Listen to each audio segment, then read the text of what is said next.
तो हेलो दोस्तों, स्वागत है आप लोगों का आपके अपने यूट्यूब चैनल उज्ज्वल संसार में।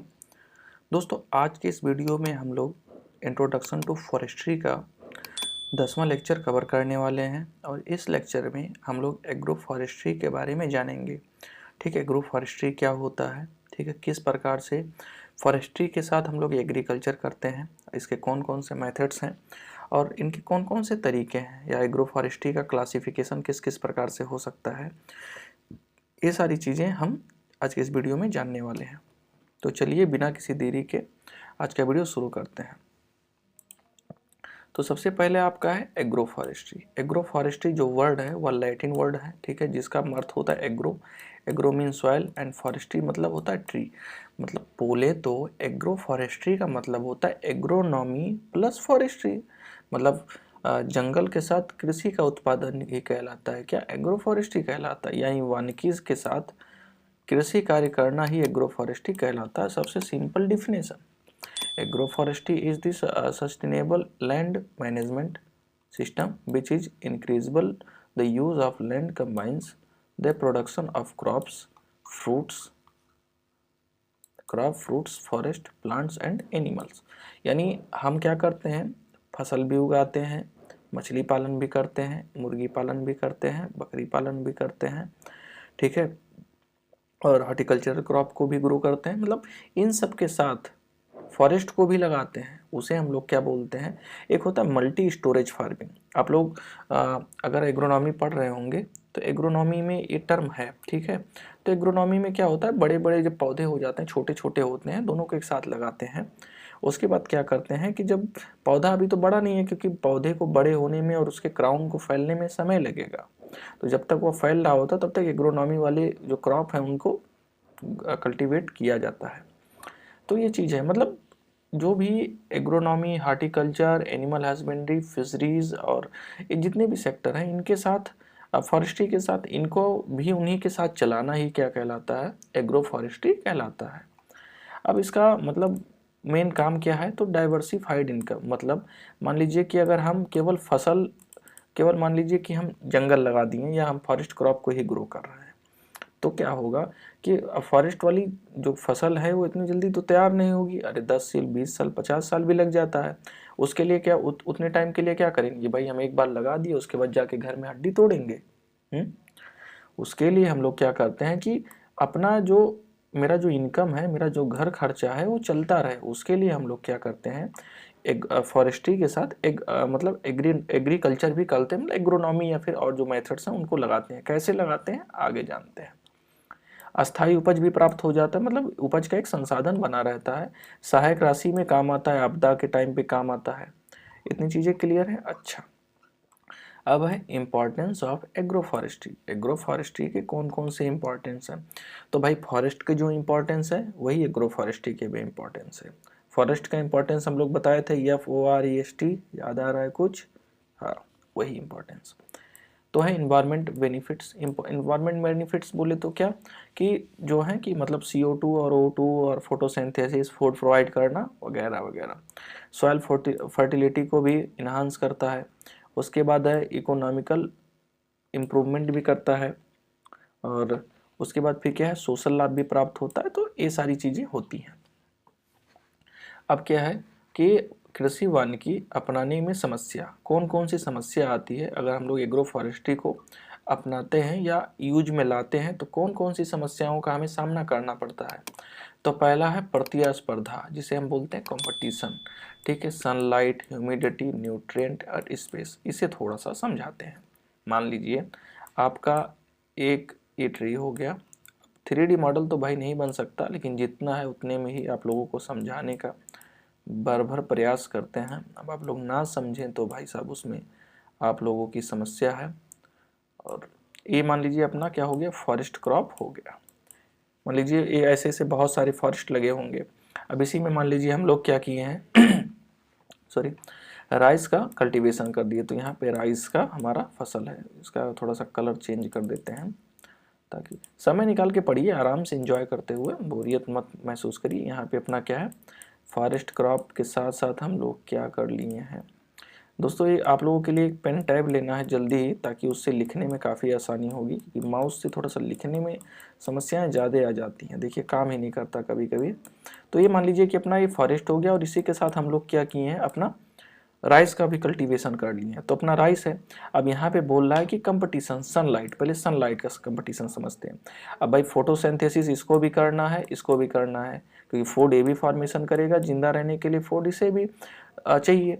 तो सन यहाँ आया, यहाँ पे इसका शैडो बना यहाँ तक, फिर जब सूर्य ऊपर रहेगा तब इनको सनलाइट मिलेगी, जैसे ही सूर्य यहाँ पे जाएगा इसका शैडो यहाँ तक बन जाएगा, यानी सनलाइट इसे पूरे टाइम नहीं मिल पाएगा, यानी सनलाइट को लेके कंपटीशन हुआ भाई, एकदम हुआ। ठीक, इतनी चीज़ें समझ में आ गई। अच्छा, ह्यूमिडिटी की बात हुआ, न्यूट्रिएंट की बात हुआ, तो ये सब जड़ की बात है। तो इसकी जड़ इसमें कैसे आगे पता होगा, आप लोगों को पता है कि कैसी फैब्रियस टाइप रूट्स पाती है, जैसे झकड़ा जड़ें बोलते हैं, ऊपर ही ऊपर होंगी, और जबकि रूट्स, इसकी रूट्स जो है भाई डीप रूटेड होती हैं, ठीक है, काफ़ी अंदर अंदर तक रूट्स होते हैं इसके। तो भाई सब जो भी हम देंगे ये भी एब्जॉर्ब कर लेंगे, इन सब के लिए कंपटीशन होता है। इतनी चीज़ें समझ में आ गई। चलिए आगे बढ़ते हैं।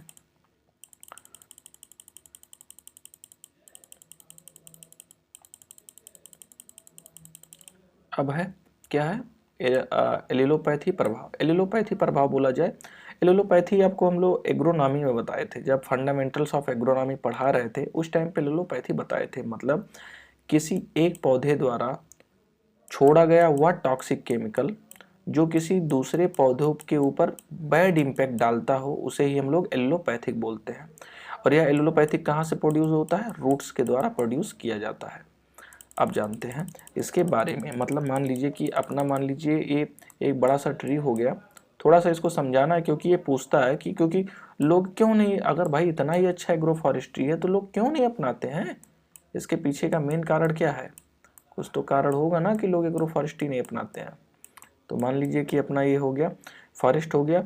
अब ये जो फॉरेस्ट क्रॉप है, या हो सकता है यही क्रॉप कुछ एक टॉक्सिक केमिकल रिलीज करेगी, मान लीजिए कुछ टॉक्सिक केमिकल रिलीज करेगी, और इस टॉक्सिक केमिकल का इस क्रॉप के ऊपर एक बैड इम्पैक्ट पड़ेगा, जिसके कारण ये जो है अपना पूरे तरीके से यील्ड नहीं दे पाएगा। इसीलिए इसे हम लोग बोलते हैं एलिलोपैथी। और इस एलिलोपैथी इफेक्ट के कारण जो पौधा होता है वो अपना पूरा ग्रोथ और डेवलपमेंट नहीं कर पाता है, और अच्छे से यील्ड नहीं दे पाता है। एलर्जी बोला जाए तो पॉपुलर के वृक्ष परागण से एक गंध निकलती है, ठीक है, इससे एलर्जी होता है इंसान को। उसके बाद है वाटर डिफिशियंसी, यूकेलिप्टस, ठीक है, इसे हम लोग क्या करते हैं, जैसे वो यूकेलिप्टस हो गया, या फिर आप एक सुने होंगे वाटर हाइसिंथ, जिसे हम लोग बोलते हैं जलकुंभी, इसे हम लोग प्राकृतिक का आतंकवादी कहते हैं। यानी कहीं भी किसी भी फील्ड में, एक चीज़ आप जान लीजिए कि अगर किसी भी फील्ड में यूकेलिप्टस लगा है तो वहाँ के वाटर को इतना ज़्यादा एब्जॉर्ब कर लेता है वो, कि कुछ टाइम बाद वहाँ पे वाटर की रिक्वायरमेंट एकदम ख़त्म, वाटर की डिफिशियंसी हो जाती है उस फील्ड में। फिर वहाँ पे अगर आप सोचिए कि आप क्रॉप कल्टीवेशन कर लें तो फिर नहीं हो पाएगा, क्योंकि जो ग्राउंड है या जो कैपिलरी वाटर है उस वाटर को एकदम क्या कहता है, एब्जॉर्ब कर लेता है, उस मतलब उस मिट्टी का या उस सॉइल का एकदम जान निकाल लेता है क्रॉप। सेम उसी प्रकार से आपका क्या वाटर हाइसिंथ होता है, जिस तालाब में वाटर हाइसिंथ या जलकुंभी होता है वहाँ पे अगर पूरे तरीके से ढक लिया है तो वहाँ पे मछलियाँ नहीं रह पाती हैं, क्योंकि मछलियाँ मर जाती हैं, क्योंकि जो वह जलकुंभी होता है वह उस वाटर का पूरा ऑक्सीजन को एब्जॉर्ब कर लेता है। भाई ऑक्सीजन नहीं रहेगा तो मछली कैसे सांस लेगी, वो तो मर जाएगी ना। तो यही चीज़ें, ये दो हैं, मतलब यूकेलिप्टस और आपके जलकुंभी, इन्हें प्राकृतिक का आतंकवादी कहते हैं। अब तब कहेंगे कि लोग क्यों उगाते हैं, इसीलिए कहा जाता है कि उस जगह पे सेमी प्रॉब्लम, मतलब ऐसे एरियाज जहाँ पे मान लीजिए कि ये एक नदी है, ये एक नदी है, और यहाँ पे हमारा एक खेत है, एक छोटा सा खेत है, यहाँ से पानी आ रहा है, तो भाई पानी आ रहा, नदी है, पानी जा रहा है, तो यहाँ से रिसाव तो होगा ना, रिसाव होगा। अब जब ये रिसाव होगा तो यहाँ पे पानी हमेशा भरा भरा रहेगा, तो क्रॉप लगाएंगे तो हो नहीं पाएगा, इसीलिए इसे पानी की रिक्वायरमेंट ज़्यादा है, और यहाँ पे पानी की अवेलेबिलिटी भी ज़्यादा है। इस केस में हम क्या करते हैं, यहाँ पे यूकेलिप्टस लगा देते हैं, क्योंकि पानी एनी टाइम इसे मिलेगा तो हमारे फील्ड पे उतना नुकसान करेगा नहीं। चलिए अब हम लोग जानते हैं कि जो क्लासिफिकेशन ऑफ एग्रो फॉरेस्ट्री है, या इसे क्लासिफिकेशन कहिए, या पूछा जाता है कंपोनेंट्स ऑफ एग्रो फॉरेस्ट्री। हालांकि जो विशेष मेन कंपोनेंट है वो ये है नहीं, मेन कंपोनेंट जो आपके हैं वो ये हैं। बेस्ड ऑन स्ट्रक्चर, इसे आप लोग याद रखिएगा, ये बहुत ज़रूरी है। हालांकि थोड़ी थोड़ी चीज़ें हम सबके बारे में बताएंगे, लेकिन जो मेन है वो बेस्ड ऑन स्ट्रक्चर है। अब हम लोग जानते हैं, पहले बेस्ड ऑन फंक्शन के अकॉर्डिंग एक एक करके जानेंगे। बेस्ड ऑन फंक्शन, एक होता है प्रोडक्टिव फंक्शन, एक होता है प्रोटेक्टिव फंक्शन। प्रोडक्टिव फंक्शन में क्या होता है, टिम्बर और रूल इकोलॉजिकल बैलेंस बनाने के लिए करते हैं, इस हिसाब से हम लोग एग्रो फॉरेस्ट्री करते हैं, तो उसे प्रोडक्टिव बोलते हैं। प्रोटेक्टिव कब बोलते हैं, सॉइल कंजर्व और विंड ब्रेक और शेल्टर बेल्ट। अब शेल्टर बेल्ट और विंड ब्रेक क्या होते हैं, आने वाले मतलब एक दो वीडियोस में पता लग जाएंगे, ठीक है। बायोडाइवर्सिटी को मैनेजमेंट के लिए करते हैं, तो उसे प्रोटेक्टिव फॉरेस्ट बोलते हैं। उसके बाद क्या आपका based on social economy, social economy के हिसाब से करते हैं, तो industrial forest, commercial forest and social forest. इसे नहीं बताएंगे, क्यों, क्योंकि क्लासिफिकेशन ऑफ फॉरेस्ट में सेम चीज़ें बताए हुए हैं। बेस्ड ऑन इकोलॉजी, इकोलॉजी के हिसाब से हम लोग ट्रॉपिकल, सब ट्रॉपिकल एंड टेम्परेट जो इलाका है वहाँ पे करते हैं। ह्यूमिड रीजन के लिए humid, semi humid and arid में करते हैं। यहाँ पे अगर हम लोग सॉइल में करते हैं, सॉइल में अगर लवणीय मृदा में करते हैं तो उसे हम लोग हेलोफाइट्स बोलते हैं। अम्लीय मृदा में करते हैं तो उसे ऑक्जेलोफाइट्स बोलते हैं, और समुद्री या दलदली मृदा में करते हैं तो उसे जीरोफाइट्स बोलते हैं। इसके बारे में भी पहले चर्चा हो चुकी है। जो मेन चर्चा होने वाली है वह है बेस्ड ऑन स्ट्रक्चर के बारे में, जहाँ से मैक्सिमम क्वेश्चंस पूछे जाते हैं, ठीक। तो इसमें जो है यहाँ पे बेस्ड ऑन स्ट्रक्चर में nature of component and arrangement of component. तो नेचर ऑफ कंपोनेंट जो है ये आपका नीमराज सुंडा, हाँ, एक कॉम्पिटिटिव बुक ऑफ नीमराज सुंडा, उसमें भी ये थोड़ा एग्रो फॉरेस्ट्री है। अगर आपके पास वह बुक है तो वहाँ से इसे थोड़ा सा पढ़ सकते हैं आप लोग, हालांकि यहाँ हम कवर कर लेंगे। अब आता है, पहले इसमें पूछेगा आपके एग्जाम में, describe the agro forestry, agri silviculture. Agri silviculture बस आप जान लीजिए, एग्री मतलब टोन निकल रहा है ना, एग्रीकल्चर, एग्री मतलब एग्रीकल्चर, सिल्वीकल्चर मतलब बताए हैं पहले। जो शुरू से फॉरेस्ट्री का वीडियो देख रहे हैं ना, उसे 1% का प्रॉब्लम नहीं होगा, ठीक है। तो एग्री मीन्स एग्रीकल्चर और सिल्वी मतलब सिल्वी, यानी एक साथ, यानी एग्रीकल्चर प्लस सिल्वीकल्चर को जो हम लोग एक साथ करते हैं तो उसे हम लोग क्या बोलते हैं, एग्री सिल्वीकल्चर बोलते हैं। यानी agricultural crops and forest crop को जो हम लोग ग्रो करते हैं तो उसे हम लोग क्या बोलते हैं, एग्री सिल्वीकल्चर बोलते हैं, ठीक है। सिल्वी पॉस्चर, पॉस्चर मतलब क्या होता है, फॉरेस्ट क्रॉप या सॉरी एनिमल हस्बेंड्री, ठीक है। तो सिल्वी और पॉस्चर मतलब सिल्वीकल्चर, डोमेस्टिक एनिमल्स को जो हम लोग ग्रो करते हैं तो उसे सिल्वी पॉस्चरेज बोलते हैं। एग्री सिल्वी पॉस्चर मतलब क्या, तीन चीज़ें आ गया, एग्री मतलब एग्रीकल्चर, सिल्वी मतलब फॉरेस्ट क्रॉप एंड पॉस्चर मतलब एनिमल्स। तो एग्रीकल्चर, फॉरेस्ट क्रॉप और एनिमल्स चीज़ें। अदर में भी कुछ आ जाता है, एग्री हॉर्टी सिल्वीकल्चर, एग्री मतलब एग्रीकल्चरल, फॉरेस्ट्री मतलब फॉरेस्ट्री एंड सिल्वीकल्चर मतलब सिल्वीकल्चर। जैसा कि डिफिनेशन में बताए थे कि सभी चीज़ें साथ में की जाती हैं, ठीक है। तो agriculture crops, horticulture crops and forest crop, इन तीन चीज़ों को एक साथ करते हैं तो उसे एग्री हॉर्टी सिल्वीकल्चर सिस्टम बोलते हैं। अगला है एग्री सिल्वी एक्वाटिक, इसे हम एग्रीकल्चर फॉरेस्ट और फिशरीज को एक साथ करते हैं तो एग्री सिल्वी एक्वाटिक सिस्टम के नाम से जानते हैं। उसके बाद है अरेंजमेंट ऑफ कंपोनेंट, इसे सेप्चुअल और टेम्पोरल, तो ये उतने इंपॉर्टेंट्स है नहीं, ये छोड़ दीजिए इन्हें। जो मेन है, जो कंपोनेंट पूछेगा आप लोग ये डालिएगा, ठीक।